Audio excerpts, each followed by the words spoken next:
Hello and welcome to The Fate of the Furious, aka Fast and Furious 8 movie review. Who thought this franchise would have hit 8 installments when it was Point Break light, when they were just racing cars down the road? Like, it was nobody. I thought it was like a one and done. Here we are, 8 movies later. Holy shit.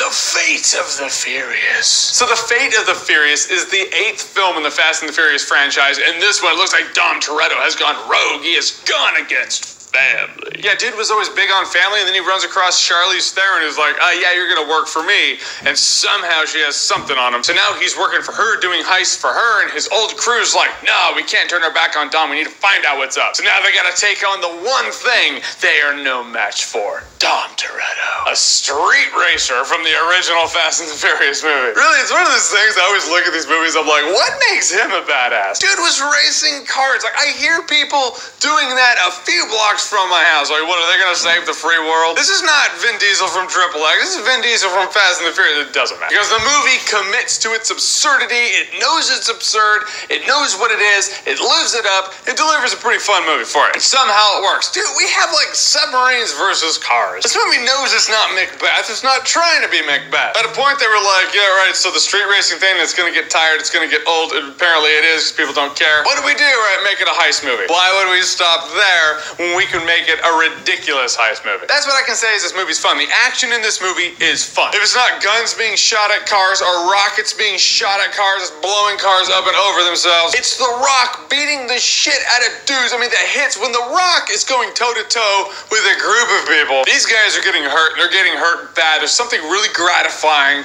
about a solid hit that breaks bones delivered by Dwayne Johnson. Not gonna lie to you, when Scorpion King came out, I was like, I don't know if this dude's gonna last forever. Now, years ago, he proved to us that he's a solid action star. He's gonna be around for a very long time. Here he is, just getting better and better at his craft. The entire time he's just hitting dudes, I imagine him going Shazam and a lightning bolt hit. And every time, I don't know what, I just want to see him as Black Adam at this point. Granted, whenever anyone's like, well, the movie's just fun action, it's just fun, what they mean is the movie's also cheesy. It's cheesy for sure. Like, if you go in here like, okay, physics matter. You're gonna be pissed. You're gonna walk out like, it doesn't make any sense. Because it doesn't make any sense. Like, the physics in this movie are out of control. Not only is the action absurd, but the plot's absurd. Like, really, if a couple people just went to the proper authorities and were like, hey, there's a problem, they just, there you go, deal with it. That probably would have been that. Granted, that's the case in a lot of movies, but it's really apparent in this one. My mind was blown when I realized there's an organization or a person called Cypher, and then I was like,